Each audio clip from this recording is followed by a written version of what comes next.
Hello students, आज का हमारा टॉपिक है सेल। जैसे कि आप सबको पता है कि सेल हमारी बॉडी की सबसे छोटी यूनिट है, ठीक है। जो हमारी पूरी बॉडी है, ह्यूमन बॉडी जो है वो किससे मिलकर बनी है? सेल से मिलकर बनी है, ठीक है। तो सबसे जो बिल्डिंग ब्लॉक वाला जो हमारी यूनिट है वो क्या है? हमारी सेल। इसको किसने डिस्कवर्ड किया था? रॉबर्ट हुक ने, ठीक। कब? 1665 में। तो सबसे पहले हमारा जो क्वेश्चन आता है कि भाई सेल क्या है? स्मॉलेस्ट यूनिट है। किसने डिस्कवर की? रॉबर्ट हुक ने की। कब की? 1665 में की, ठीक है। जब रॉबर्ट हुक ने इसकी डिस्कवरी की थी तब उन्होंने क्या देखा था? माइक्रोस्कोप में उन्होंने देखा था कि कोई एक रूम की तरह है, ठीक है, एक कमरे की तरह है। उसको उन्होंने क्या कह दिया? सेल। जब उस टाइम पे उनको उसमें कोई मूवमेंट नहीं दिखाई दी तो उन्होंने क्या बोल दिया? उसको नॉन लिविंग कह दिया, ठीक है। लेकिन बाद में ल्यूविनहुक आए, उन्होंने फिर दोबारा से माइक्रोस्कोप में सर्च किया, ठीक है, डिस्कवर किया, तो उन्होंने क्या देखा कि उसमें मूवमेंट्स हो रही है, ठीक है। तो उन्होंने सेल को क्या कर दिया कि सेल क्या है? लिविंग थिंग्स है। क्लियर? तो अब आ जाते हैं कि भाई सेल की डेफिनेशन क्या है। सेल क्या है? सेल इज द स्मॉलेस्ट मतलब सबसे छोटी, ठीक है, structural and functional unit of the body. हमारी बॉडी की स्ट्रक्चरल क्या बनाती है? स्ट्रक्चर बनाती है। कैसे? जो स्किन है वो सेल से मिलकर बनी है, तो स्किन क्या बना रही है? हमारी स्ट्रक्चर बना रही है बॉडी की। ऐसे ही स्केलेटन सिस्टम, ठीक है, जो बोन से मिलकर बनता है, तो वो उसमें भी वो क्या है? सेल से मिलकर बनना है, तो वो भी हमारी बॉडी का क्या बनाता है? स्ट्रक्चर बनाता है। फंक्शनल, जो भी हमारी बॉडी में फंक्शन होता है, ठीक है, जैसे कि इंफॉर्मेशन का पहुंचना, मसल्स को कॉन्ट्रैक्ट होना, तो ये सारे फंक्शंस कौन कराता है? सेल्स कराती है। तो सेल क्या है? सबसे छोटी यूनिट है हमारी बॉडी की। क्या है? स्ट्रक्चरल भी और फंक्शनल भी है, ठीक है, दोनों ही चीज़ें। नेक्स्ट आते हैं body contains several billions cells. हमारी बॉडी के अंदर बहुत सारी बिलियंस में नंबर्स में सेल प्रेजेंट होती है, ठीक है। ऐसा नहीं है कि एक सेल है, ठीक है, तो क्या है? बहुत सारी बिलियन सेल्स हैं, ठीक, विद डिफरेंट साइज। सबके क्या है? साइज अलग अलग हैं। जैसे कि लार्जेस्ट सेल क्या है हमारी बॉडी में? ओवम, ठीक है, जो क्या है? फीमेल गैमेट है। और सबसे छोटी सेल क्या है? स्पर्म है, ठीक है। नेक्स्ट है शेप। सबकी शेप अलग अलग होती है, ठीक है, सेल्स की। साइजेस क्या है? With different size, shape and function. मतलब जितनी भी हमारी बॉडी में सेल्स हैं उनकी एक तो साइज अलग है। भाई लार्जेस्ट सेल क्या है? हमारी ओवम है। स्मॉलेस्ट सेल कौन सी है? हमारी स्पर्म है। अब क्या है नेक्स्ट? हमारी शेप भी अलग अलग होती हैं, ठीक है। जो न्यूरॉन वाली सेल है वो लॉन्गेस्ट होती है, लंबाई में होती है, और जो हमारी मसल सेल्स है वो छोटी होती है। फंक्शन, सबके फंक्शन अलग अलग होते हैं। जो न्यूरॉन वाली सेल है हमारी क्या करती है? इन्फॉर्मेशन को एक सेल से दूसरी सेल में पहुंचाती है। और मसल्स वाली क्या करती हैं? कॉन्ट्रैक्ट रिलैक्स, ठीक है। तो सारी ही सेल्स का क्या है? फंक्शन अलग है, साइज अलग है और शेप अलग है। अब आ जाते हैं कि सेल थ्योरी पहले क्या थी। ये है हमारी ओल्ड सेल थ्योरी, ठीक है। पहले क्या थी? Developed by microbiologist. कौन कौन से थे? स्लेडन एंड स्वान, ठीक है। वो क्या बताते हैं? सेल की प्रॉपर्टीज के बारे में बताते हैं। सबसे पहले क्या है हमारी? All living things are made up of cells and their products. जो जितनी भी लिविंग थिंग्स हैं, ठीक है, वो किससे बनी हुई हैं? सेल से बनी हुई हैं और उसके प्रोडक्ट से बनी हुई हैं, जैसे कि नेल्स, हेयर्स। तो ये सारी क्या है? सेल्स के ही प्रोडक्ट हैं। एक तो उन्होंने ये थ्योरी दी। दूसरी है new cells are created by old cells, ठीक है, डिवाइडिंग इनटू टू। जो नई सेल है, ऐसा नहीं है कहीं और से नई सेल आ गई है, जो पुरानी हमारी एग्जिस्टिंग सेल्स हैं उन्हीं से ही डिवाइड होके, उन्हीं से क्रिएट होके क्या हो रही है? नई सेल्स बन रही हैं। कैसे नई सेल्स बन रही हैं? देखिए, एक होती है हमारी, ये है ओवम, ठीक है, क्या है ये? फीमेल गैमेट्स है। एक है हमारी स्पर्मेटोजोआ, ठीक है। दो सेल्स हैं हमारी, मेल गैमेट और फीमेल गैमेट। ये क्या होती हैं? ये फ्यूज होती हैं और क्या बनाती हैं? जाइगोट बनाती हैं, ठीक है। ये हैप्लॉइड नंबर, ये हैप्लॉइड नंबर। इसमें क्या होते हैं? 23 क्रोमोसोम्स होते हैं। इसमें भी 23 क्रोमोसोम्स होते हैं हमारे, ठीक है। तो इसमें आके कितने हो जाते हैं? 46 क्रोमोसोम्स हो जाते हैं, ठीक। क्लियर हुआ? ये हमारी पुरानी सेल्स थी। पुरानी सेल्स से क्या हुई है? एक नई सेल्स बनी है, ठीक। ये हमारा फीमेल गैमेट, ये हमारा मेल गैमेट, ओवम और स्पर्मेटोजोआ। तो इन दोनों के फ्यूज होने से क्या बना है, जाइगोट। अब यही सेल क्या होती है, बाद में डिवाइड होती है 2 में, ठीक है, 4 में, किसके प्रोसेस से, मियोसिस और माइटोसिस के प्रोसेस से। तो वही कह रहा है वो कि जो नई सेल है वो किससे क्रिएट हुई है, ओल्ड सेल से, जो एग्जिस्टिंग सेल्स है, पहले से जो सेल्स चली आ रही हैं उन्हीं से नई सेल क्रिएट होती है, डिवाइडेड इनटू 2 में फिर डिवाइड होती है। Clear. Next is cells are the basic building block of life. जो सेल है वो हमारी बेसिक बिल्डिंग ब्लॉक है। जैसे कि कोई भी घर बनाने के लिए जो ईंट है वो क्या है, बेसिक बिल्डिंग ब्लॉक है, ठीक है भाई। ईंट से ही तो शुरुआत करते हैं, ब्रिक क्या है, ब्रिक से ही पूरा रूम या पूरा घर बनता है। इस तरीके से ही सेल्स क्या हैं, सेल्स भी हमारी लाइफ की या हमारी बॉडी की बेसिक बिल्डिंग ब्लॉक है, ठीक है, इस तरीके से समझिए। तो सेल से मिलकर क्या बनते हैं, टिश्यू। एक सेल है, ठीक है, फिर बहुत सारी सेल्स मिलकर क्या बनाती हैं, टिश्यू। ये क्या है, हमारी एक सेल है, ये बहुत सारी सेल्स मिलके क्या बनाएंगी, टिश्यू। टिश्यू बहुत सारे मिलके क्या बना रहे हैं, ऑर्गन। ऑर्गन कोई भी ऑर्गन हमारी बॉडी में, ठीक है, जैसे कि ये क्या है, लिवर, ये क्या बना रहा है, ऑर्गन मिलके क्या बनाएगा, ऑर्गन सिस्टम, ठीक है। ऑर्गन सिस्टम क्या बनाएगी, पूरी ह्यूमन बॉडी। जैसे कि मान लीजिए ये क्या है, हमारा डाइजेस्टिव सिस्टम है, हमें पता है, ठीक है, डाइजेस्टिव सिस्टम में अब हमारे बहुत सारे ऑर्गन्स आते हैं, जैसे कि स्टोमक हो गया, लिवर हो गया, है ना, पैनक्रियाज हो गए, लार्ज इंटेस्टाइन, स्मॉल इंटेस्टाइन, ये सारी हमारी किस में है, डाइजेस्टिव सिस्टम के ही क्या है, ऑर्गन्स हैं, ठीक है। तो अब एक तो हो गया हमारा डाइजेस्टिव सिस्टम, अब और भी तो सिस्टम है, जैसे nervous system, skeleton system, respiratory system. तो ये सारे सिस्टम मिलके क्या बना रही है, हमारी पूरी बॉडी बना रही है, ठीक है। तो कहाँ से स्टार्ट हुआ था, हमारा सेल से स्टार्ट हुआ था। एक सिंगल सेल मिलके क्या बनाती है, टिश्यू बनाती है। टिश्यू क्या बनाता है, हमारा ऑर्गन बनाता है। बहुत सारे ऑर्गन मिलके क्या बनाती है, हमारा सिस्टम बनाता है। और बहुत सारे सिस्टम मिलके हमारी क्या बनाती है, ह्यूमन बॉडी बनाते हैं। क्लियर। तो वही चीज़ है, ठीक है। सेल से क्या बन रही है, बेसिक बिल्डिंग ब्लॉक बन रही है हमारी लाइफ की, हमारी बॉडी की। नेक्स्ट, अब जो मॉडर्न कॉन्सेप्ट है, अब जो मॉडर्न थ्योरी आई है वो क्या कहती है, activity of an organism depends on total activity of independent cell. कोई भी, ये सेल है, जैसे ये इंडिपेंडेंट सेल है, इसके अंदर कोई टोटल एक्टिविटी जो भी हो रही है वो किस पे, एक्टिविटी ऑफ ऑर्गेनिज्म पे डिपेंड कर रही है। मतलब कि एक कोई भी सेल है, ठीक है, इसके अंदर जितनी भी एक्टिविटी हो रही है वो इसके सेल के अंदर ही हो रही है, खुद इस सेल की एक्टिविटी पे डिपेंड करता है, जितनी भी इसके अंदर एक्टिविटी हो रही है। क्लियर।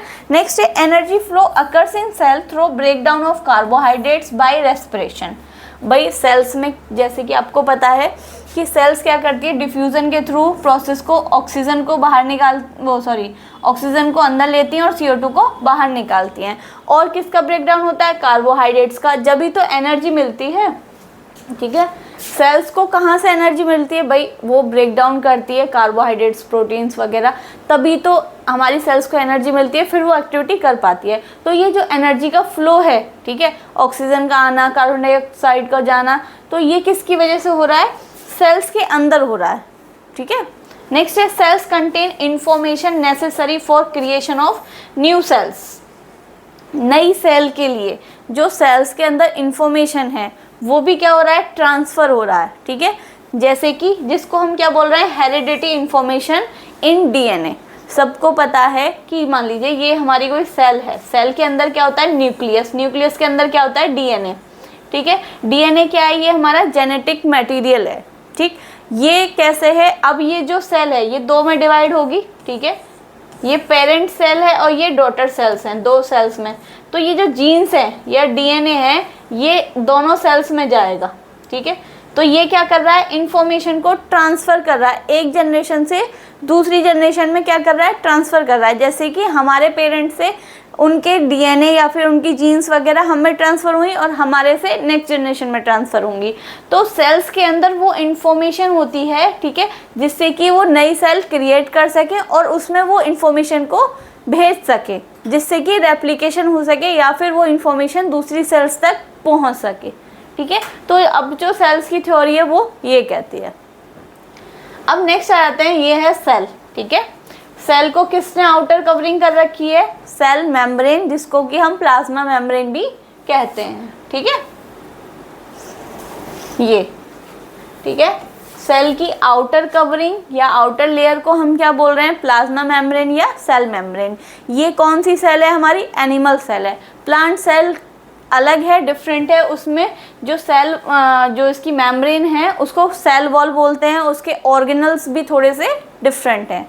ठीक है, तो आज हम किस बारे में पढ़ रहे हैं? एनिमल सेल के बारे में। तो जो ये आउटर कवरिंग है सेल की, उसको हम क्या बोलते हैं? Plasma membrane. ठीक है, अब इसके सेंटर में या साइड में थोड़ा सा समझ लीजिए, ये क्या पाया जाता है?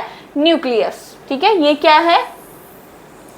न्यूक्लियस, जिसके कि अंदर क्या होता है? जेनेटिक मटेरियल होता है, जो कि सेल को कंट्रोल करता है। पूरी सेल को न्यूक्लियस ही कंट्रोल करता है। ठीक है, इसके हमारे सेल के अंदर जितनी भी मेटाबॉलिक एक्टिविटीज़ होती हैं उनको न्यूक्लियस कंट्रोल करता है। अब न्यूक्लियस के अंदर भी न्यूक्लियोलस होता है। ठीक है, क्या होता है? ये है न्यूक्लियस। ठीक है, और न्यूक्लियस के अंदर क्या है? न्यूक्लियोलस।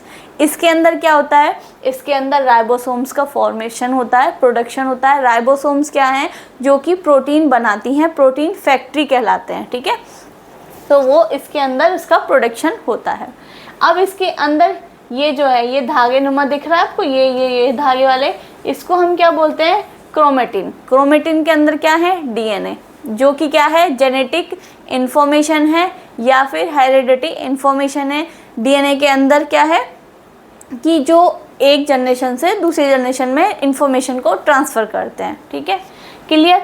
नेक्स्ट फिर आ जाते हैं बहुत सारे छोटे छोटे क्या हैं? ये ऑर्गेनल्स हैं। नेक्स्ट क्या आ जाते हैं? ये जो ये ऐसे इसमें फ्लूइड है। सेल के अंदर क्या है? ये जो आपको फ्लूइड दिख रहा है, इसको ये क्या है? साइटोप्लाज्म के अंदर क्या है? ये लिक्विड फॉर्म में क्या होता है? साइटोप्लाज्म होता है। फिर जैसे कि हमारी बॉडी में छोटे छोटे ऑर्गन्स होते हैं, ठीक है, जैसे लिवर, स्टोमक, लार्ज, ऐसे ही सेल के अंदर भी ऑर्गेनल्स होते हैं, जैसे कि माइटोकॉन्ड्रिया, राइबोसोम्स, लाइबोसोम्स, गोल्गी एपेरेटस और एंडोप्लाज्मिक रेटिकुलम। ठीक है, तो ये सारे क्या हैं? सेल के ऑर्गेनल्स हैं। ठीक, इनको डिटेल में पढ़ते हैं। सेल स्ट्रक्चर, सेल के स्ट्रक्चर के बारे में पढ़ते हैं। ठीक है, सबसे पहले क्या है? सेल मेम्ब्रेन, जिसको कि हम प्लाज्मा मेम्ब्रेन बोलते हैं। सेल की आउटर कवरिंग होती है, क्या करती है? सेल को प्रोटेक्ट करती है, सेल को स्ट्रक्चर प्रोवाइड कराती है। ठीक है, सेल अपनी ही शेप में मेंटेन रहे, वो कौन कराता है? सेल मेम्ब्रेन या प्लाज्मा मेम्ब्रेन। प्लाज्मा मेम्ब्रेन और सेल मेम्ब्रेन क्या है? सेलेक्टिवली परमिएबल मेम्ब्रेन है।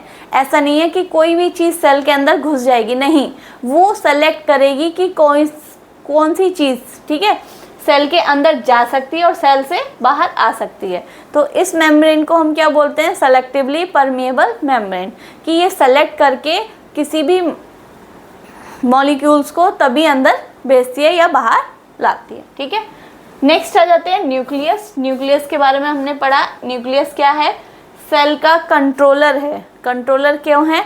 क्योंकि ये सेल की जितनी भी मेटाबॉलिक एक्टिविटी होती हैं सेल के अंदर, उनको कंट्रोल करता है। ठीक है, और न्यूक्लियस के अंदर जेनेटिक इन्फॉर्मेशन भी होती है, किस फॉर्म में? डीएनए के फॉर्म में। नेक्स्ट आते हैं साइटोप्लाज्म। साइटोप्लाज्म क्या है? सेल के अंदर लिक्विड पार्ट जो है उसको हम साइटोप्लाज्म कहते हैं। अब आ जाते हैं सेल ऑर्गेनल्स। सेल के अंदर जो ऑर्गेनल्स हैं, ऑर्गेनल्स को हम क्या बोलते हैं? Small organ. क्लियर?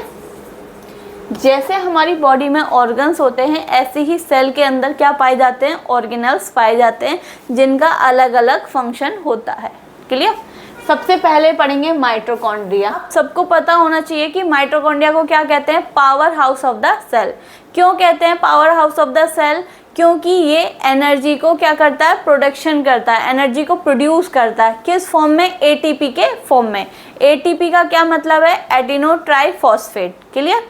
ठीक है, नेक्स्ट है एंडोप्लाज्मिक रेटिकुलम, जिसको शॉर्ट फॉर्म में हम ईआर भी बोलते हैं। ठीक, ये किससे अटैच रहता है? ये न्यूक्लियस से अटैच रहता है। ये भी दो टाइप्स का होता है, रफ एंडोप्लाज्मिक रेटिकुलम और स्मूथ एंडोप्लाज्मिक रेटिकुलम। जो रफ वाला है उसको, उस पे क्या अटैच रहते हैं? राइबोसोम्स अटैच रहते हैं या फिर चिपके हुए रहते हैं, इसीलिए हम उसको रफ एंडोप्लाज्मिक रेटिकुलम कहते हैं। ठीक, अगर जिस पे एक हो गया हमारा रफ ER, ठीक है, एक हो गया हमारा स्मूथ ER। जिस पे राइबोसोम्स अटैच रहते हैं उसको हम रफ बोलते हैं, जिस पे राइबोसोम्स अटैच नहीं रहते उनको हम स्मूथ ER कहते हैं। नेक्स्ट आते हैं गोल्गी अपैरेटस, ठीक है। गोल्गी अपैरेटस क्या है, ये रहा देखो, ये क्या है, गोल्गी अपैरेटस है। अभी इनको हम एक एक करके डिटेल में पढ़ेंगे, अभी मैं शॉर्ट में रिव्यू दे रही हूँ ये, ठीक है। ये हमारा क्या है, गोल्गी अपैरेटस है। ये क्या करता है, जो भी प्रोटीन राइबोसोम्स से या फिर हमारी जो ER है, ठीक है, इसमें क्या हो जाएगी, प्रोडक्शन होगी या फिर बन जाएगी। बनने के बाद ये क्या करता है, पैकेजिंग करता है। पैकेजिंग करता है कैसे, जहाँ भी सेल में इसको ज़रूरत पड़ती है प्रोटीन भेजने की, वहाँ भेजता है। कहाँ से, एंडोप्लाज्मिक रेटिकुलम से लेके, और जहाँ भी सेल में प्रोटीन की ज़रूरत होती है वो गोल्गी अपैरेटस पहुँचाता है। इसीलिए इसको पोस्ट ऑफिस भी कहते हैं। पोस्ट ऑफिस वाले क्या काम करते हैं कि भाई जहाँ पहले तो चिट्ठी को कलेक्ट करते हैं और जहाँ तक पहुँचानी होती है वहाँ चिट्ठी देकर आते हैं। तो वही सेम चीज़ इसकी है, ठीक है। नेक्स्ट है राइबोसोम्स। राइबोसोम्स का क्या है, राइबोसोम्स भाई प्रोटीन बनाता है, प्रोटीन सिंथेसिस करता है, क्लियर। लाइसोसोम्स क्या करता है, लाइसोसोम्स को हम सुसाइडल बैग भी बोलते हैं, ठीक है। ये क्या करता है कि सेल्स की सुसाइड करता है या फिर सेल को डाइजेस्ट कर लेता है, एंगल्फ कर लेता है, खा लेता है, ठीक है। इसीलिए हम इसको क्या बोलते हैं, सुसाइडल बैग, लाइसोसोम्स, क्लियर। तो ये सेल के सारे ऑर्गेनल्स पढ़ लिए। अब एक एक करके हम स्ट्रक्चर के बारे में डिटेल से पढ़ेंगे, ठीक है। अब फंक्शंस पढ़ते हैं, सेल के क्या फंक्शन है। वैसे भी आपने अभी पीछे तक जो भी मैंने बताया आपको थोड़ा बहुत समझ में आया होगा, ठीक है। सेल का फंक्शन क्या है कि भाई सबसे पहले provide support and structure provide कराती है और सपोर्ट प्रोवाइड कराती है। जैसे कि हमने बताया था कि स्ट्रक्चर में जैसे कि स्किन स्ट्रक्चर बना रही है, स्केलेटन सिस्टम हमारी बॉडी का स्ट्रक्चर बना रहा है। तो ये किससे बना है, सेल से मिलकर बना है ना। तो सपोर्ट भी प्रोवाइड करा रहा है प्लस स्ट्रक्चर भी प्रोवाइड करा रहा है, ठीक है। तो सेल का फंक्शन एक ही हो गया। नेक्स्ट है फैसिलिटेट ग्रोथ कर रहा है। भाई देखिए, जब एक सेल से पूरा ऑर्गेनिज्म बनता है, ठीक है, पूरी ह्यूमन बॉडी बनती है सेल से, टिश्यू से ऑर्गन से सिस्टम, फिर ह्यूमन बॉडी। तो एक तरीके से ग्रोथ हो रही है ना। तो वो ग्रोथ कैसे हो रही है, देखिए ये एक सेल है, ठीक है, ये एक सेल है, ठीक। ये सेल दो में डिवाइड हुई, ठीक है, किस प्रोसेस से, मियोसिस से, ठीक है। फिर ये सेल दो में डिवाइड हुई मियोसिस प्रोसेस से। तो यही है मियोसिस और माइटोसिस, क्या है, एक सेल डिवीजन के ही प्रोसेस हैं जिसमें कि एक सेल दो में डिवाइड होती है, फिर वो दो सेल्स फिर दो में डिवाइड होती है। इस तरीके से सेल्स क्या होती है, डिवाइड होती चली जाती है और ग्रोथ होती चली जाती है हमारी बॉडी की। नेक्स्ट है ट्रांसपोर्ट ऑफ सब्सटेंस। सब सेल क्या करती है भाई, ऐसा तो है नहीं कि सेल बन गई बात खत्म, नहीं। सेल्स, ये सेल है, ठीक है, इसके बाहर भी सब्सटेंस जाएंगे और अंदर भी आएंगे। तो इसीलिए क्या बनाई गई है, सेल मेम्ब्रेन या फिर प्लाज्मा मेम्ब्रेन। सेल की आउटर कवरिंग वो क्या है, परमिएबल है, सेलेक्टिवली परमिएबल है, जो कि सेलेक्ट करके अंदर लेती है और सेलेक्ट करके ही बाहर भेजती है। तो सब्सटेंस का ट्रांसपोर्ट करना, एक जगह से दूसरी जगह भेजना या फिर अंदर बाहर करना, ठीक है, सेल का फंक्शन हो गया। नेक्स्ट है एनर्जी प्रोडक्शन। भाई एनर्जी भी प्रोड्यूस करती है। अगर एनर्जी ही नहीं प्रोड्यूस करेगी तो सेल एक्टिविटी कैसे करेगी, सेल परफॉर्म कैसे करेगी। तो एनर्जी आपको ही पता है कहाँ प्रोडक्शन होता है, सेल के माइटोकॉन्ड्रिया में, ठीक है। एनर्जी का प्रोडक्शन होता है किस फॉर्म में, एटीपी की फॉर्म में, एडिनोसिन ट्राइफॉस्फेट। तो सेल को भाई एनर्जी की भी ज़रूरत है, खुद काम करने के लिए उसको एनर्जी की ज़रूरत है, तो एनर्जी का प्रोडक्शन भी ज़रूरी है। नेक्स्ट है एड्स इन रिप्रोडक्शन। रिप्रोडक्शन में कैसे हेल्प करती है, अभी मैंने आपको बताया कि मान लीजिए ये है हमारी ओवम, ठीक है, क्या है ये, फीमेल गैमेट, और ये है हमारी स्पर्म या स्पर्मेटोजोआ, ठीक है। ये पहले से हैं सेल्स। अब इन दोनों के फ्यूजन से क्या होता है, जाइगोट, ठीक है, क्या बनता है, जाइगोट। अब जाइगोट से पूरा ऑर्गेनिज्म बनेगा, डिवाइड होगा, 1 से 2 सेल, 2 से 4 सेल, 4 से 8, तो पूरा क्या बनेगा, ऑर्गेनिज्म बनेगा, ठीक है। तो ये किस में हेल्प कर रही है, रिप्रोडक्शन में भी तो हेल्प कर रही है ना, ठीक है। कैसे, 2 सेल्स थी हमारी पहले, फीमेल गैमेट्स और ये मेल गैमेट्स, ये दोनों फ्यूज हुई, क्या बनाया, जाइगोट। जाइगोट आगे जाके किस में कन्वर्ट होगा, ऑर्गेनिज्म में कन्वर्ट होगा, ठीक है। तो किस में हेल्प कर रहा है, रिप्रोडक्शन में, ठीक है। सेल के आपको फंक्शन समझ में आए। भाई सेल किसने डिस्कवर की थी, रॉबर्ट हुक ने। कब की थी, 1665 में। सेल क्या है, हमारी बॉडी की smallest structural and functional unit है, क्लियर है। सेल्स जो हमारी बॉडी है वो बिलियन सेल से मिलकर बनी है, जिनके डिफरेंट साइज हैं, शेप हैं और फंक्शन हैं, ठीक है। सेल थ्योरीज थी, सबकी अपनी अलग अलग थ्योरीज थी। फिर आ जाते हैं कि सेल स्ट्रक्चर के बारे में। भाई सेल जिसकी आउटर कवरिंग है, ठीक है, उसको हम सेल मेम्ब्रेन या प्लाज्मा मेम्ब्रेन कह रहे हैं। फिर उसके अंदर क्या है, न्यूक्लियस है। न्यूक्लियस के अंदर क्या है, जेनेटिक मटेरियल है, जिससे कि जो इन्फॉर्मेशन है वो एक सेल से दूसरे सेल में ट्रांसफ़र होती है। नेक्स्ट हमारी आ जाती है जो लिक्विड पार्ट है, वो हमारा क्या है, साइटोप्लाज्म है, ठीक है। फिर सेल के ऑर्गेनल्स आ जाते हैं। जैसे हमारी बॉडी में ऑर्गन्स हैं, ऐसे ही सेल के अंदर भी ऑर्गेनल्स हैं, जिनका फंक्शन अलग अलग है। जैसे कि माइटोकॉन्ड्रिया का power house of the cell, वो एनर्जी प्रोडक्शन करती है, ठीक है। गोल्गी अपैरेटस है, एंडोप्लाज्मिक रेटिकुलम है, राइबोसोम्स है, लाइसोसोम्स है। तो सबके फंक्शंस क्या हैं, अलग अलग हैं। फिर हमने सेल के फंक्शंस पढ़ लिए, ठीक। अब सेल में क्या है, लार्जेस्ट ह्यूमन सेल क्या है, ओवम, अभी मैंने आपको बताया था। और स्मॉलेस्ट ह्यूमन सेल क्या है, स्पर्म। ये कभी कभी क्वेश्चंस आ जाते हैं, ठीक है, मल्टीपल चॉइस में। तो इसीलिए ध्यान रखें कि हमारी जो बॉडी है उसमें सबसे लार्जेस्ट सेल क्या है, ओवम, और स्मॉलेस्ट सेल क्या है, स्पर्म। क्लियर। डायग्राम्स के थ्रू हम 3D एक्सप्लेन करेंगे कि सेल के भाई जो ऑर्गेनल्स हैं या फिर जो सेल का स्ट्रक्चर है वो कैसे दिखता है और किस जगह पे होता है, ठीक है। तो सबसे पहला हमारा पॉइंट क्या है, प्लाज्मा मेम्ब्रेन। अभी मैंने आपको बताया पीछे, प्लाज्मा मेम्ब्रेन या सेल मेम्ब्रेन क्या होती है, सेल की आउटर कवरिंग होती है। ये सेल है, इसकी सेल की जो आउटर कवरिंग है उसको हम क्या बोल रहे हैं, प्लाज्मा मेम्ब्रेन या सेल मेम्ब्रेन, ठीक है। क्या काम करती है, ये प्रोटेक्ट कर रही है सेल को, बाहर के एनवायरनमेंट से क्या कर रही है, प्रोटेक्ट कर रही है, और सेल को सपोर्ट प्रोवाइड कर रही है और स्ट्रक्चर प्रोवाइड कर रही है, क्लियर। सेकेंड नंबर पे हमारा माइक्रोविलाई बोल दो या माइक्रोविलस बोल दो। माइक्रोविलाई क्या होते हैं, ये मूवमेंट, सेल को मूवमेंट करने में हेल्प करते हैं, ठीक है, मूवमेंट प्रोवाइड कराने में हेल्प करते हैं। कुछ सेल्स में ये पाए जाते हैं, कुछ में नहीं पाए जाते हैं। फ्लैजिला, ये भी मूवमेंट के लिए ही होता है, ठीक है। किसी में फ्लैजिला होता है, किसी में माइक्रोविलाई जो होती है वो होती है। नेक्स्ट है हमारा साइटोप्लाज्म। सेल के अंदर जो भी लिक्विड पार्ट होता है, ठीक है, उसको हम क्या बोलते हैं, साइटोप्लाज्म, ठीक है। ये ठीक है, सेल के अंदर पूरा जो लिक्विड पार्ट्स है वो क्या है, साइटोप्लाज्म है। सेल के जो मैंने बताया था सेंटर पार्ट में, एग्जैक्ट सेंटर में नहीं, थोड़ा साइड में भी हो सकता है, क्या पाया जाता है, न्यूक्लियस, ठीक है। न्यूक्लियस विद न्यूक्लियर पोर, उसके अंदर क्या होते हैं, पोर्स भी पाए जाते हैं, ठीक है। वैसे तो न्यूक्लियस क्या होता है, डबल मेम्ब्रेन स्ट्रक्चर है, ठीक है, ऑर्गेनल है, दो मेम्ब्रेन होती है, पर दोनों मेम्ब्रेन के बीच में, ये हो गई हमारी आउटर मेम्ब्रेन, ये हो गई हमारी इनर मेम्ब्रेन, लेकिन इसके बीच में भी क्या पाए जाते हैं, पोर पाए जाते हैं, छेद पाए जाते हैं, जिसमें थ्रू जो भी प्रोटीन्स वगैरह हैं जो या फिर लार्ज मॉलिक्यूल्स हैं वो इसमें से ट्रांसपोर्ट हो जाते हैं, ठीक है। नेक्स्ट, न्यूक्लियस के अंदर क्या पाया जाता है, न्यूक्लियोलस, ठीक है, जिसमें कि डीएनए होता है, जेनेटिक मटेरियल डीएनए इसमें ही पाया जाता है। ये क्या करता है, राइबोसोम्स का भी प्रोडक्शन न्यूक्लियोलस ही करता है। ये किसके अंदर पाया जा रहा है, न्यूक्लियस के अंदर न्यूक्लियोलस पाया जा रहा है। ये आपको पूरा क्लियर इमेज दिख रही है इसमें, ठीक है।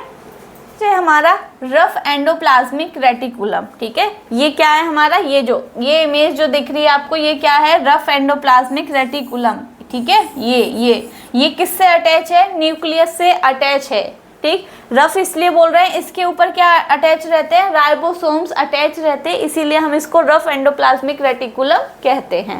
नेक्स्ट है हमारी स्मूथ एंडोप्लाज्मिक रेटिकुलम। भाई स्मूथ है, इस पे कोई भी राइबोसोम्स अटैच नहीं रहते हैं, ठीक है। देखिए ये पूरा, ये क्या है हमारे स्मूथ, वो क्या थे हमारे रफ एंडोप्लाज्मिक रेटिकुलम। ये कैसे है, ट्यूब लाइक स्ट्रक्चर है, ठीक है। तो ये क्या है हमारे स्मूथ एंडोप्लाज्मिक रेटिकुलम। जाते हैं हम माइटोकॉन्ड्रिया। माइटोकॉन्ड्रिया एक हमारा क्या है, ऑर्गेनल है, जिसको हम power house of the cell भी कहते हैं। ये क्या करता है, एनर्जी का प्रोडक्शन करता है। माइटोकॉन्ड्रिया की इनर मेम्ब्रेन है, जिसको हम क्रिस्टी बोलते हैं, ठीक है, फोल्ड लाइक स्ट्रक्चर क्रिस्टी। तो ये अंदर का स्ट्रक्चर है, नेक्स्ट है हमारा गोल्गी अपैरेटस। गोल्गी अपैरेटस देखिए किस तरीके से दिख रहा है, ठीक है, 3D स्ट्रक्चर में।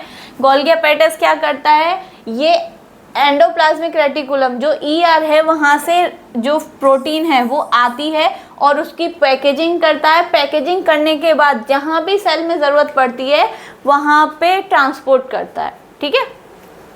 3D स्ट्रक्चर से पूरे जो सेल का स्ट्रक्चर था उसके बारे में देखा कि प्लाज्मा मेम्ब्रेन कहाँ कैसे दिख रही थी, ठीक है, न्यूक्लियस कैसा है, न्यूक्लियोलस कैसा है, साइटोप्लाज्म क्या है, माइटोकॉन्ड्रिया कैसा दिख रहा है, गोल्गी अपैरेटस क्या दिख रहा है, सारी चीज़ हमने उसमें 3D स्ट्रक्चर के माध्यम से देखी है।